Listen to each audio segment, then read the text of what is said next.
I said, well, it'll make me feel better. And he said, what's that? And I said, I want pictures of the dead bodies of the ISIS-K people. Because, there was a drone strike the next day. Mm-hmm. And they claimed they killed 2 that were responsible. Okay. And I said, I want pictures of their dead bodies. That'll make me feel better.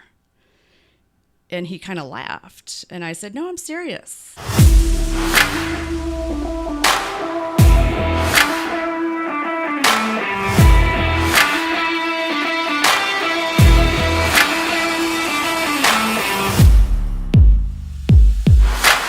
What's up, guys? Welcome to another Underground STL interview. We bring you a street level view of the greater St. Louis area, taking you deep into the people that make St. Louis great. I'm your host, Sam Catanzaro, and on this episode, I am joined by Sue Livingston-Schmitz, the mother of St. Louis native and Marine Lance Corporal Jared Schmitz, who tragically lost his life in Afghanistan in the August 26th terror attack at Kabul airport. Sue, thanks for coming on the show. Seriously. Thank you. Thank you for the opportunity. Absolutely. I just want to say, like, first off, sorry for your loss. We were talking a little bit beforehand, but I wanted to, save it for the show. But yeah, I'm sorry for your loss. And how have you been? How are these last few months been treating you? It's been, pure hell. Yeah. That's the best way I can put it.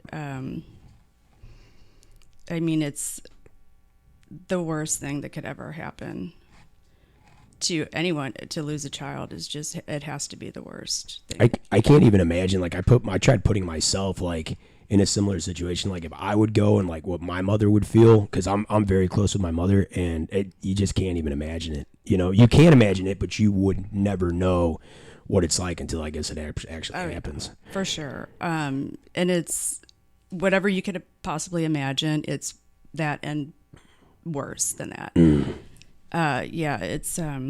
It's just not an easy thing at all. It's rough. Yeah. A mutual friend of ours reached out to me. Well, a friend on social media, I guess. That's kind of how it is. And so they reached out to me, and then they were telling me a little bit about your story. It's been about 4 months since Jared's passing, and the biggest misconception was that he was from Wentzville, when in fact you told me that he was actually from St. Louis. Was it city? Was it county? Well, first of all, he's most definitely not from Wentzville. Okay. He's never lived in Wentzville. Gotcha.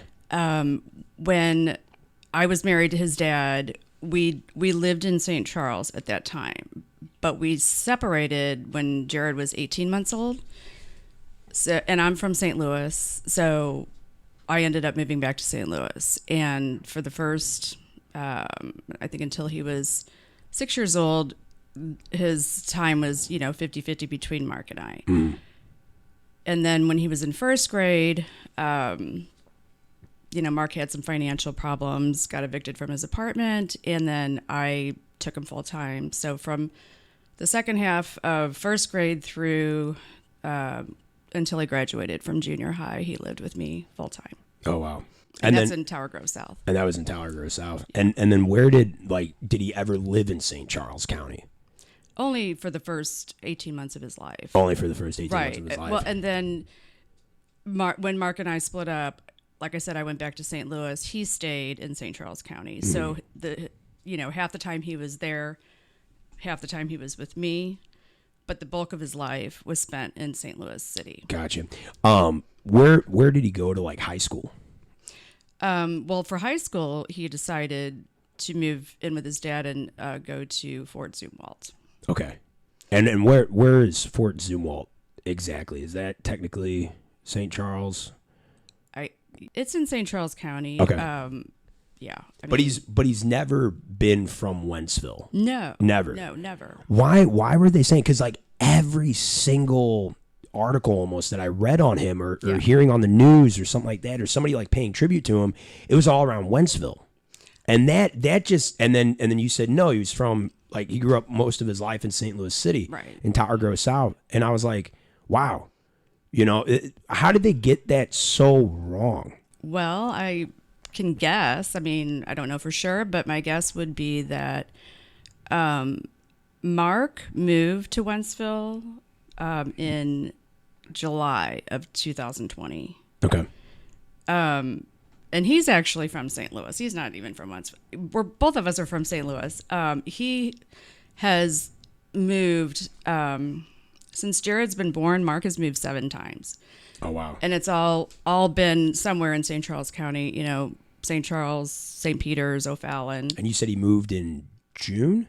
July of 2020. July of 2020. So it's not like he's been there No. for a long time. No. It's not like he's had like a residence there for. And then how long has Jared been in? Was in the Marines? He was sworn in on July 8th of 2019. Okay. And so he's lived in California since July 9th, I guess was the next day he got there. And he's never been back here to live. So I was thinking that like.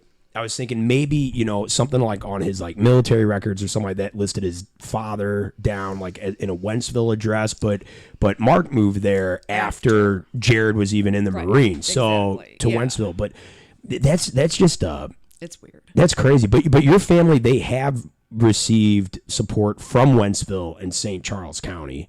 What kind of support have you received from them? You know, has anyone reached out to you? You know, I know like the Memorial Day, the overpass I was reading about, you know, all that kind of stuff, but anything like that? Well, okay, so no. I mean, yes and no. My sister-in-law and my brother, they actually live in St. Charles, right behind Bowie Funeral Home where Jared was laid out. She works in government affairs for St. Charles County Realtors. So she's at a lot of the meetings where, you know, St. Charles County politicians are. I can't remember what meeting it was that she was at, but when it was her, you know, turn to, you know, give the updates, she thanked everyone in the room and said, you know, she thanked the collaborative efforts of everyone in St. Charles County for honoring, you know, Jared. And I don't think anyone knew that she was related to me. And so afterwards, you know, people were, you know, coming up to her and saying, oh, I didn't know, you know, that you were related to Jared. And she said, well, my sister-in-law is his mother. I think it was at that meeting, the mayor of Wentzville, she had said that, you know, no one has contacted me and included me in any of the events that they were having. Your sister-in-law was saying this about you at the meeting, and the mayor of Wentzville was there. Correct. Gotcha. And she was saying this to him. Okay. And he said to her that he didn't know how to get in touch with me, which I think is ridiculous because he's obviously in touch with Mark. Mark knows how to get in touch with me. Right. Well, I mean, I found you on Facebook in 2 seconds. Right. I just, first name, and then obviously I know the last name. And I mean, I found you in 2 seconds. I mean, that's kind of we were talking before, that's kind of a lazy. It's a cop out. Yeah, it's a cop out. Definitely. For sure. So after that happened, there was another event that my sister-in-law was at, and she had met the assistant to the director of communications for St. Charles County government, Mary Inger. Okay. And at that event, she found out that an email had gone out for the Veterans Day celebration or ceremony or whatever that they were having, and that it said the family of Jared Schmitz would be there, and they were, presenting something to the family. And she asked me, I think sent me a text and asked me if I knew about it or was invited to it, and I said no. Mm-hmm. So she tried to contact Mary's assistant. She wasn't available, but somebody put her through straight to Mary Inger.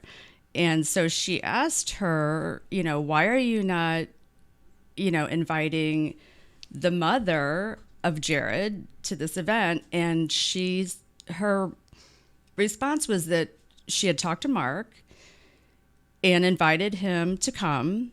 And he said, yes, I will be there with my wife. And she assumed His wife was Jared's mother. Gotcha.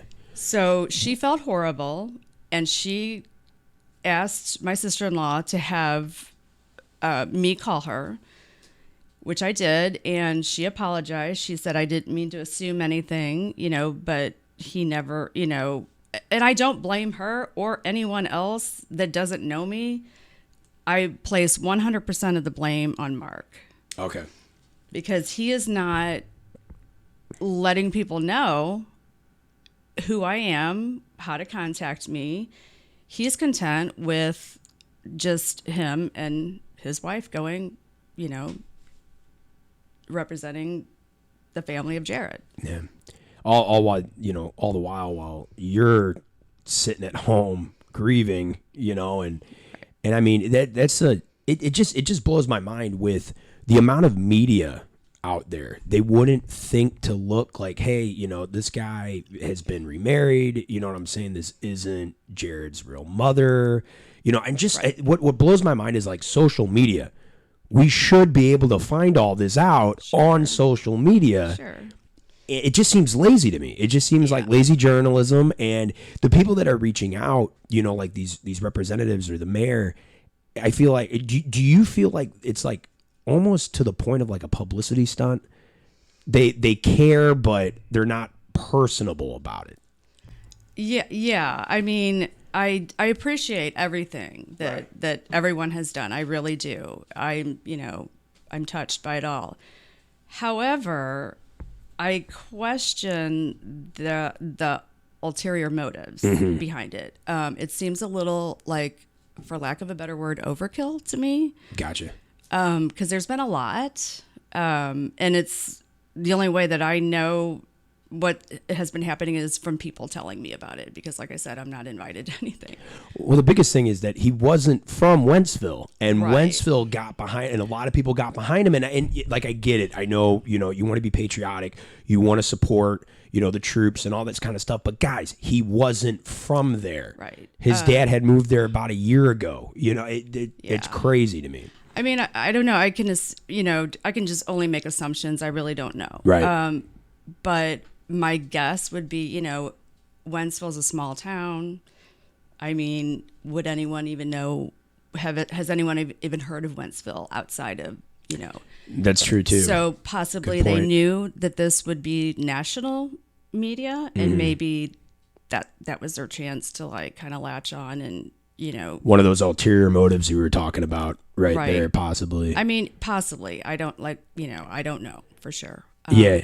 I don't want to seem ungrateful for what they've done. But, at the same time, shame on them for not doing their due diligence to find out who the mother and father, who the mother is. So many people have gone through my CACO, which is my casualty assistance calls officer. And that seems to be like the more proper protocol. Like, you go through him to find out who to contact for this family. Gotcha. And so, and most people have gone through him. And he's the one who, calls me or texts me and lets me know somebody wants to do something for the family. But if they bypass him and go straight to the source, which the source has been Mark, then they're going to get Mark's version of the truth. Gotcha. Yeah, it's with like the citizens of like Wentzville and St. Charles County, they're probably just following like the trends on social media. It's so crazy like how one thing gets shared and then everybody, you see it right away, you feel sympathetic, you share it, and the next thing you know, it just becomes a snowball effect. Yeah, exactly. And then now everybody thinks, Jared's from Wentzville. Yeah, so that's it. Yeah. Right. Where they were as like reporters and everything that should follow the proper protocols and right. Yeah, I don't blame just the citizens of anywhere. They have been amazing. The day that we went to the airport when they brought his body home, that blew me away. I mean, to see perfect strangers. I was watching footage of it, and it is really moving, I mean, there were people crying. Yeah, that I've never met him before. Yeah, it's great. Yeah, St. Charles County and Wentzville really got behind they did. the family. You had So let's talk St. Louis now, like who actually got behind you guys from St. Louis City, St. Louis County. I saw that the Blues hockey team honored you with a custom jersey for Jared. Yet I was reading the article, and I think on Fox too, and they still said that he was a St. Charles County native, which I mean, Fort Zumwalt, all that kind of stuff. Like I think they're in St. Charles, but like, it's what's the? I mean, I guess it depends on your definition of a native. native. I mean, I don't know. I guess it's like different for where you went to high school. That's a huge thing here. So it's like, they might assume like, well, he went to this high school, and all that kind of stuff. But but the Blues, who was it? Which Blues player was in the? Now I'm drawing a blank. But the Blues did something. O'Reilly? Good. Oh right, yeah, that's it. But they did something nice for me. Have you received any kind of support from like St. Louis County, St. Louis City at all whatsoever? Specifically St. Louis City? No. Okay. Why do you think that is? Do you think that they just got up like in the bandwagon? Like, he's probably from Wentzville, St. Charles County. Like, we're not really going to touch it. I don't. You know what? I really don't know. But I was a little surprised, and only because when we were, making the arrangements with Bowie, Trisha, the funeral director, who's amazing. At the final meeting, we were wrapping everything up, and she was mentioning, that she thought we should take, like an hour or two to set aside between, like, the first couple hours would be private for the family only. Mm-hmm. And then after that, another couple of hours for political dignitaries to come through. And I'm like, well, how many are there going to be? Political dignitary? Yeah. So she was, naming people. Okay. Governor Parson has been, present for a few of these events. And he's been great. But one of the people that she mentioned was the mayor of St. Louis. And I said, oh, is she going to be there? And she said, oh, of course. Are we talking the current one, Tashara Jones? Okay. Yeah. I didn't know if it was like maybe Lyda Cruson, who was the former. Okay. No, it was Tashara Jones. Gotcha. Yes. So when that day came, which was the public day on 9/11, mm-hmm. no one from St. Louis was there. Really? Yeah. Wow. So it was a little, I mean, if she hadn't said anything, and I don't blame her, but I think she assumed, because you probably wouldn't have even thought it. I wouldn't have thought anything Gotcha. about it.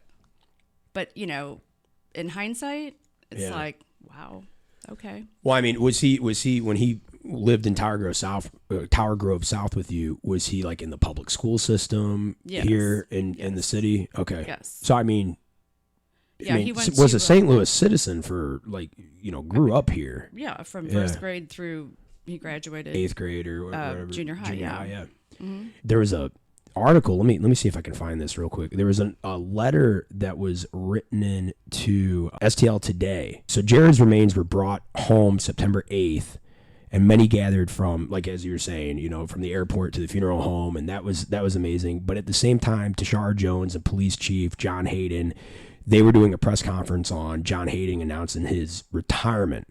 And this guy named Henry Hahn wrote a letter to STL and STL Today calling it, quote unquote, disrespectful, claiming, quote, St. Louis Police Chief John Hayden and Mayor Tashara Jones showed how utterly clueless their administration is about our community. Instead of joining thousands of others to honor fallen Marine Lance Corporal Jared Schmitz, they chose to have their own pat each other on the back media circus at the exact same moment his flag draped remains were lifted from the plane at St. Louis Lambert International Airport, end quote. I saw that and I was thinking, and I was wondering, I wanted to see what you thought, because I mean, it seems like, a lot of the media were saying that he was a Wentzville native. He wasn't, so they got that wrong. and then now you're saying that, well, they were said to come, but then didn't show up. Nobody from St. Louis. Do you look at that as disrespectful? Do you look at like, hey, you know, they probably had some other stuff going on, busy people. I mean, how do you feel about that? Well, on that particular day, I would say no. It wasn't that kind of event. It was a private thing just for the family to go to the airport. Governor Parson was there, but it was coincidence. He just happened to be coming in through the airport at the same time. And so he did stop and spoke, with us. But like I said, that wasn't planned. He wasn't invited. It was he just offered, to speak to us. And so on that particular day, I don't think that was disrespectful of them to not show up.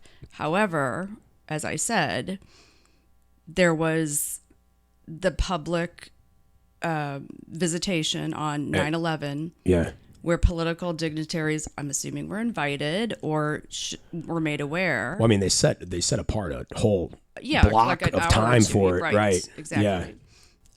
And the fact that no one showed up on that day, I don't know if I would go with disrespectful, just sort of,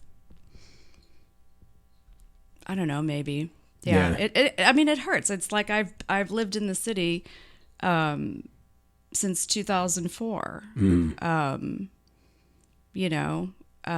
I don't know. It's just kind of like a slap in the face, I guess. Well, and it's you've received, as you said, tons of support from people all over. Oh yeah. And we talk about communities like, okay, Wentzville, St. Charles County, St. Louis County, St. Louis City, all that type of stuff. I think the guy that wrote this letter is from Pacific or something. Yeah.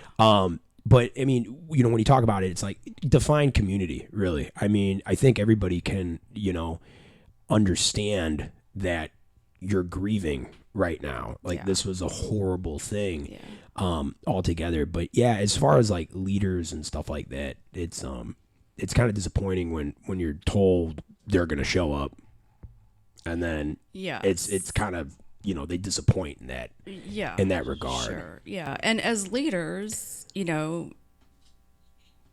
that rely on our votes, you would think that, they would be a little more, I don't know. I don't even know what word I'm looking for.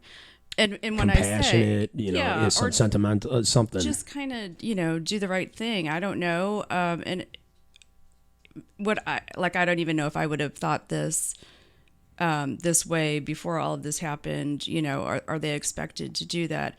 But I think I'm only going by what I saw with the other politicians that were coming through. Gotcha. So it kind of makes them look bad in that respect, that there were politicians from all other areas, but not the area where I live and have lived, for the last 18 years. Do you think any of it was ulterior motives as well? I mean, we talked about the one side with ulterior motives, like, okay, like, hey, we want to distance ourselves from this politically, just because of, Afghanistan and all the controversy there. Do you think that played a part? Have you even thought about that at all? I have not thought it. I'm not political enough, I think, to even go that deep into it. I don't know. I mean, do you think there's a reason why they would avoid that? I mean, I just don't. I don't think so. I think it's, when you break it down, they're politicians. Yes, they are pandering to a vote, but also they're human beings. I mean, they know that this is a hard thing. I honestly think that the whole confusion and everything, it was just kind of like the telephone game. One bad thing got spread, or, false thing got spread, and nobody chose to look into it further. Right. The media really wasn't looking into it further. Politicians, they're just kind of like, oh, all right, treating it almost like a public relations thing. Right. Not all of them, but still, because I thought he was from Wentzville. When our mutual friend hit us up, I was like, you mean the kid from Wentzville? Not there was another one? And I'm like, how come I didn't hear about this? And she was like, no, that's the one. Like, his mom is from the city. He grew up in the city. And I was like, yeah, that's weird. Because then I really started going back through and rereading all the articles and, rewatching all the YouTube videos. And it was saying Wentzville. It was saying St. Charles County native, but specifically Wentzville, which is the only one that he's I mean, I guess, is that even St. Charles County? I don't even It know. is. I looked it up. I was very surprised too. And maybe that's why somebody chose to use the term St. Charles County rather than Wentzville. Because that covers a lot of, that's St. Charles, St. Peter's, O'Fallon. When he said Mark, his father, he lived, all over the place or but whatever. To specifically say Wentzville is just so ridiculous. Yeah, because Mark moved there after Jared about a year gone. after. Yeah, that's nuts. Speaking of all this, like leaders and all that kind of stuff, and who do you blame for Jared's death? Do you blame ISIS? Do you blame the current administration, how they handled the pullout of Afghanistan? Do you blame the Taliban? Is it a combination of all the above? How do you where do you direct your anger? Where do you direct it? Biden. Really? Yeah. I mean, it's ultimately his decision. He's the commander in chief. They have to obey, his orders. That's what I've always been told. Mm-hmm.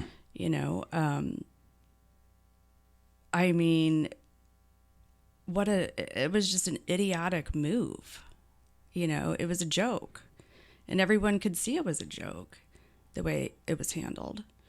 And it just kills me to know that they all knew that guy was coming. They all knew it. The suicide bomber. Yeah, they knew it was coming, and they were still out there doing their job, knowing what was eventually going to happen. It's sick. Makes me sick. When you say they were knowing, they knew that he was coming. Mm-hmm.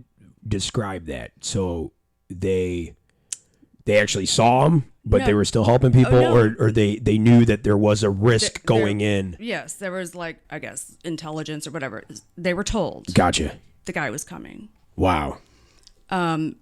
They could not have spotted him if they tried, because it was wall-to-wall people. Mm-hmm. And, when you're, crammed in like that, so many people, you can't look down to see he's wearing a vest, So, but for them, and these were young boys. Mm-hmm. If you look at their faces, they were babies, and it's heart-wrenching. But it's crazy. I'll be 30 in May, and I looked to see how old, like when I was reading about him, when I heard it on the news and they said how old he was, I was like, wow. Yeah. I'm almost 10 years older than him. Yeah. And it's just, so it's like, I have a kid, mm-hmm. a baby 10 years younger than me.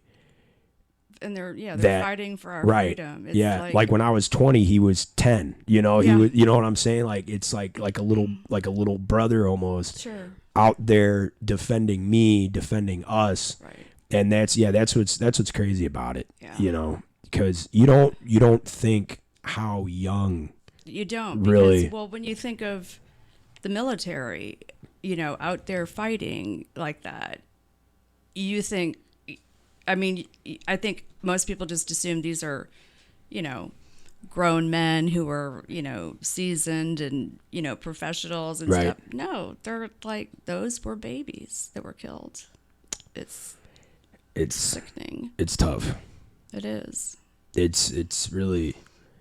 It's just.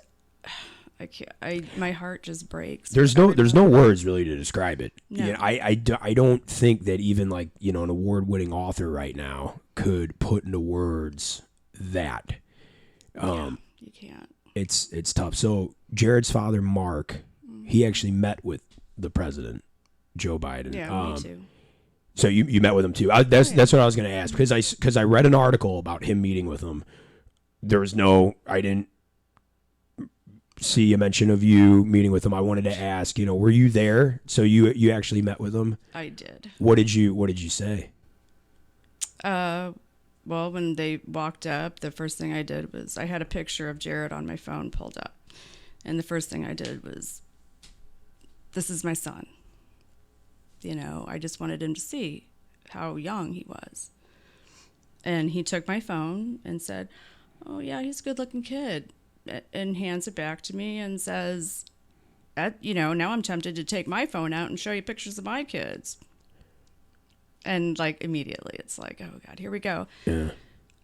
He then proceeded to tell us a story about a friend of his that I think had lost his wife, and he did some kind of thing to, cope with his grief. And The friend did. Okay. And so he suggested to Joe, you should do this, and, blah, blah, blah. So when he got done with his story, I said, well, it'll make me feel better. And he said, what's that? And I said, I want pictures of the dead bodies of the ISIS K people. Because, there was a drone strike the next day. Mm-hmm. And they claimed they killed 2 that were responsible.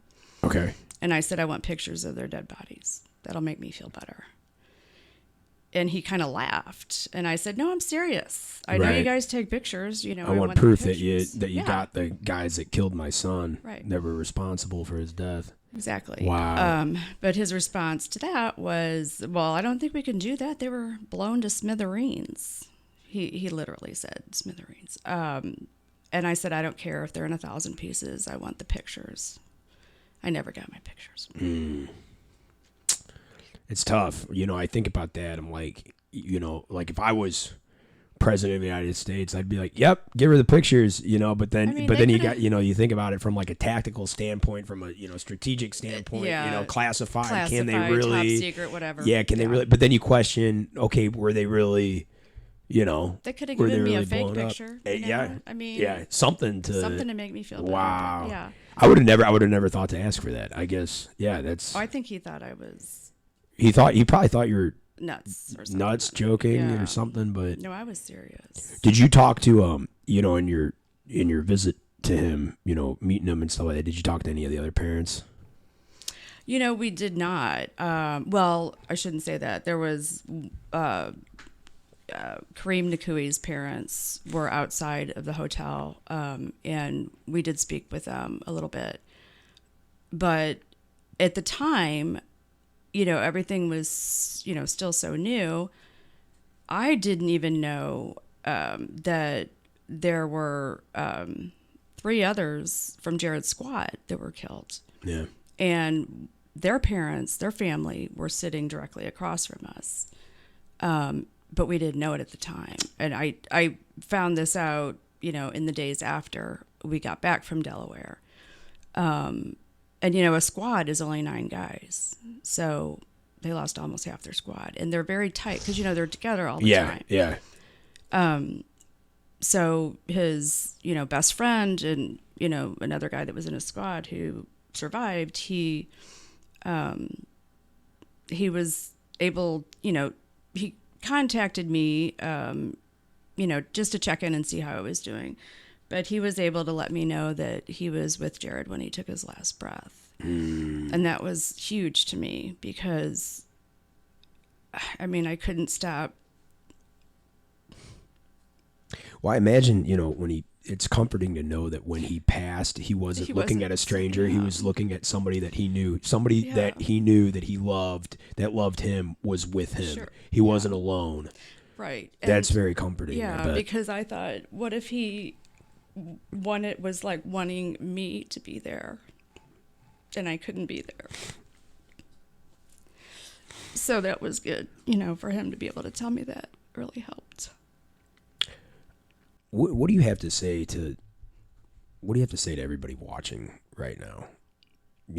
Like, well, obviously we're pre-recording this and all that kind of stuff, but when this airs, people watching this, what do you have to tell them? Well, right off the bat, Jared's not from Wentzville. He's never lived there. Like, please, if you see anyone whole theme that says that, please correct them. And I know that's probably sounds really petty to a lot of people, and ordinarily it would be, but this is my son's memory. This is my son's life, and I want his story to be accurate and true. I mean, he's gone, this is important to me. If he were still here, I wouldn't care, but he's gone. Like, don't mess it up, his truth, that's important to me. I also want to just thank the thousands of people that showed up to support us and to show their respect to Jared. I mean, like I said, I that was surreal. Even we were riding in one of the police SUVs that was behind the Hummer, and even that police officer, who was like 3 weeks away from retiring, said he'd never seen anything like that. Wow. It was really moving. I watched it on the news, and it was crazy how many people actually. And to be there and witness it. Right. At one point, when we got to the close to the exit to get off is that Cave Springs? Can't remember. It almost looked like we couldn't get through because the people were so crowded in there. But what was also the most amazing was that on the other side of the highway that wasn't, that was going in the opposite direction, all of those people were stopped too. Wow.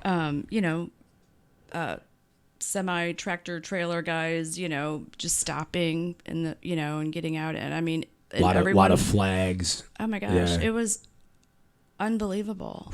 I mean, I was so overwhelmed and touched by that. Like, I am so thankful to everyone that was there. Yeah, even if they didn't know exactly, where he's from or, his life story, I mean, they showed up when it counted, for you. And I can't imagine, like, you obviously, he had a lot of friends and, a lot of people that he grew up with and a lot of people, in the Marines. But then to see that many people show up for your son. I know. It was surreal. It really was. I'm like, this is, I mean, I don't know. I can't even think of a better word. It's just weird because it's what would normally be like kind of a private thing to be so public. I mean, it was awesome, that many people would,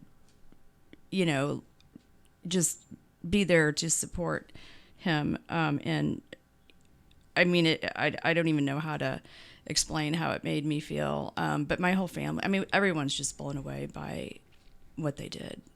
So we're so thankful and grateful for that. That's awesome.